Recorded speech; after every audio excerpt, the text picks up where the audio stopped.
அல்லேலூயா, அல்லேலூயா. தேவனுடைய வார்த்தைகளை நாம் இப்பொழுது கேட்க போகிறோம். ஒரு செய்தி என்பது நம்முடைய வாழ்க்கையை மாற்றுகிறதாய் இருக்க வேண்டும். ஏதோ செய்தி கேட்டோம் போனோம் அப்படிங்கிற மாதிரி இல்லாம செய்திகளை நாம் நம்முடைய வாழ்க்கையில சொந்தமாக்கி அந்த வார்த்தையினாலே நாம் மாற்றம் அடைய வேண்டும்.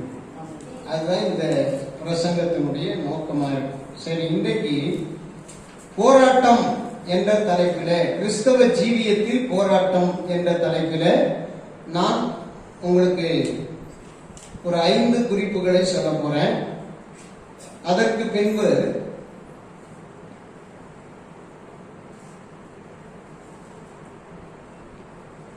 போராட்டம் என்பது ஏன் வருகிறது, எத்தனை வகையான போராட்டங்கள் இருக்கிறது, அல்லேலூயா, என்னெல்லாம் போராட்டம் இருக்கு அப்படிங்கறத சொல்ல போறேன். மூன்றாவது, ஏன் போராட்டம் வருகிறது என்கிறதை குறித்து ஒரு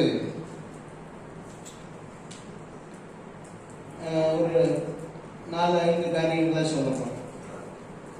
முதலாவது, போராட்டத்தை பற்றிய தலைப்பு வசனங்கள் ஒரு 5. இரண்டாவது, என்ன போராட்டம், போராட்டம் என்ன. மூன்றாவது, ஏன் போராட்டம், அதான் நீங்க செய்தி. அல்லேலூயா.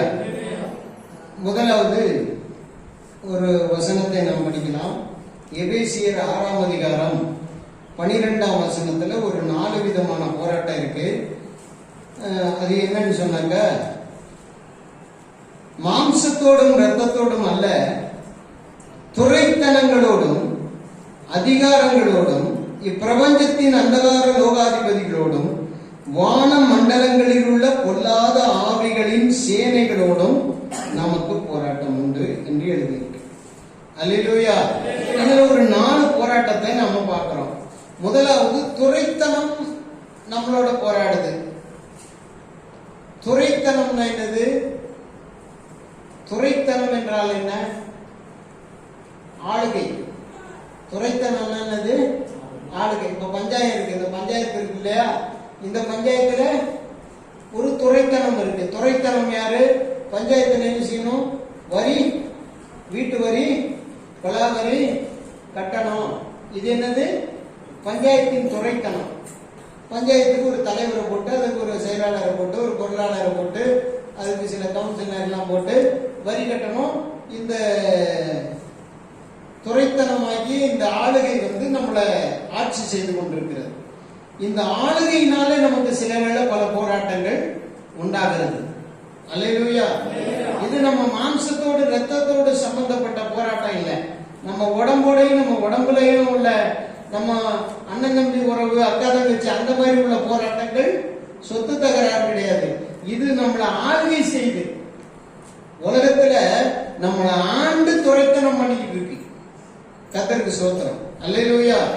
இந்த துரைத்தனம் சில வேளை நம்மளோட போராடுது. இப்படித்தான் நீ பண்ணணும், இப்படித்தான் பண்ணணும், இந்த மாதிரி பண்ணணும், இந்த மாதிரி கட்டணும், இங்க கட்டக்கூடாது, சபையை இங்க கட்டுற, ஏன் இந்த இடத்துல சபையை கட்டி வச்சிருக்க, ஏன் ஜெபம் பண்ற, யார் உனக்கு அனுமதி கொடுத்தா, இப்படின்னு துரைத்தனம் போராடிக்கிட்டு இருக்கு.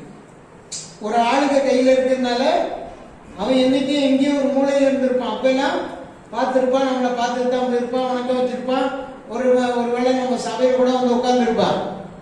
ஆனா இப்ப அவன் துரைத்தனமா மாறின உடனே அவனை பேய் இயக்குது, அவனோட போய் போராடுது. அல்லேலூயா. உங்ககிட்டயும் உங்க வீட்லயும் அந்த மாதிரி சில போராட்டம் இருக்கு. துரைத்தனத்தின் போராட்டம். என்ன துரைத்தனம்? உங்க தெருவில் உள்ளது உங்களுக்கு சொல்ல ஒரு கட்டுப்பாடு. ஜாதி போராட்டம், ஜாதி துரைத்தனம்.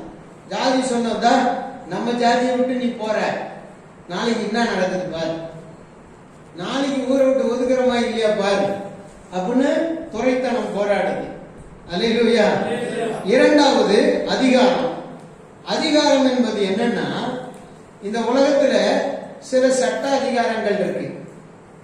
அரசியல் முந்தைய அரசியல் தலைவர்கள் இந்த நாட்டை இப்படி நிர்வாகம் பண்ணணும், இந்த நாட்டில் இப்படிப்பட்ட ஒழுங்குகளை வைக்கணும், இதெல்லாம் அதிகாரம். இப்ப நம்ம ரோட்ல போறோம் பைக் எடுத்துக்கிட்டு, கண்டமானம் போக முடியுமா?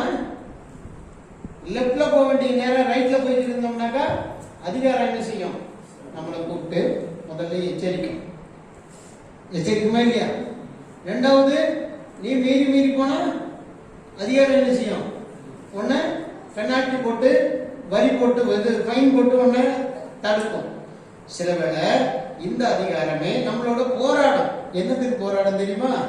நான் ஒழுங்கா போனாலும், நான் லைசன்ஸ் வச்சிருந்தாலும், நான் இன்சூரன்ஸ் வச்சிருந்தாலும் என்ன கூப்பிட்டு அதிகாரம் என்ற பெயர்ல என்கிட்ட லஞ்சம் கேட்கும். இது ஒரு போராட்டம். இன்னைக்கு உலகத்தில் எத்தனையோ விதமான அதிகாரம் இருக்கு. அந்த அதிகாரம் எல்லாம் நம்மள போராடுது. நம்ம வீட்டுல தொடங்குது. அது காலையிலேயே ஸ்டார்ட் ஆயிடும். அல்லேலூயா. வீட்டுல அப்பா அம்மாங்கிற ஒரு அதிகாரம் இருக்கு இல்லையா? அந்த அப்பா அம்மாங்கிற அதிகாரம் என்ன பண்ணும்? பிள்ளைகள் மேல அதிகாரம் செலுத்தும். ஏய், எனக்கு நீ எல்லாத்தையும் வச்சுட்டு தான் நீ கோயிலுக்கு போகணும்.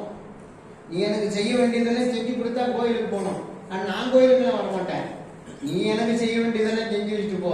அது 10 மணியானாலும் சரி, 11 மணியானாலும் சரி, நீ எனக்கு உள்ளதை பார்த்துட்டு போல. இல்லைன்னாக்கா மோன உன்னை வைக்க வேண்டிய இடத்துல வைப்பேன். சொல்றது யாரு? பேய். அல்லேலூயா. அதான் மாம்சத்தோடு ரத்தத்தோடு அல்லன்னு ஆரம்பிச்சுட்டாரு. முதல்ல துறைத்தனம், ரெண்டாவது அதிகாரம். அதிகாரம் என்ன அதிகாரம்? நம்ம தாய் தகப்பன்ல தொடங்கி புள்ள சொல்லுவான், சர்ச்சுக்கு போறியா? ஏன் போற? யார் ஒண்ணு கூப்பிட்டா சர்ச்சுக்கு? எல்லாம் ஆஃப் பண்ணி வைங்க. யார் கூப்பிட்டா ஒண்ணு சர்ச்சுக்கு? என்ன கொடுக்குறாங்க சர்ச்சில்? அதிகாரம். மாமன் வச்சான், அவன் ஒரு அதிகாரம். ஊர் சொந்தக்காரன், அவன் ஒரு அதிகாரம்.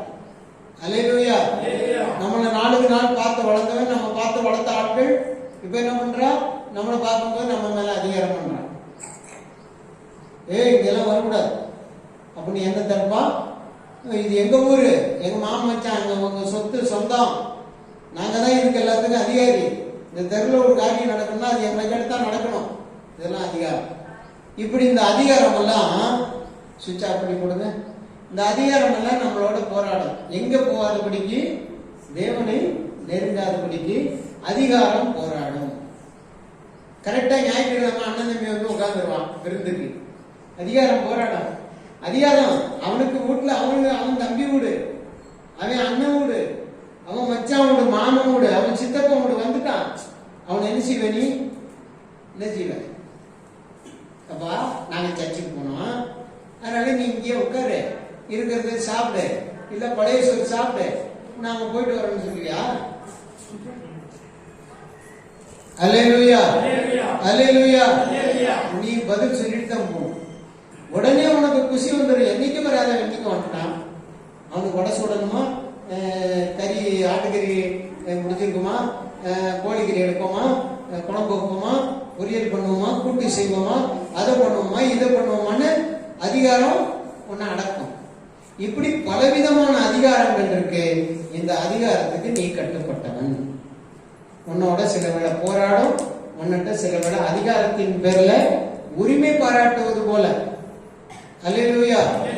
இப்ப ஞாயிற்றுக்கிழமை ஸ்கூல் வைக்க கூடாது. ஞாயிற்றுக்கிழமையே ஸ்கூல் வச்சு பிள்ளைய இருக்குன்னு போயிடறான். அது என்னது? அதிகாரம். அவன் வாத்தியாரு.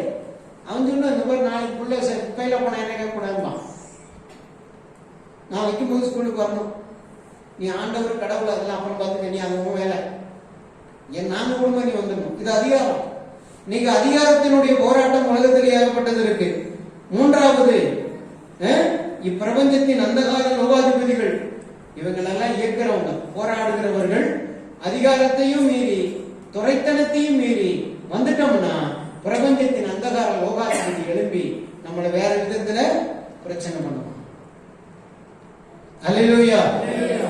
அடுத்தது, வான மண்டலங்களில் உள்ள பொல்லாத ஆவிகளின் சேனையெல்லாம் இறங்கிடும். நீ இதையும் தச்சுட்டியா?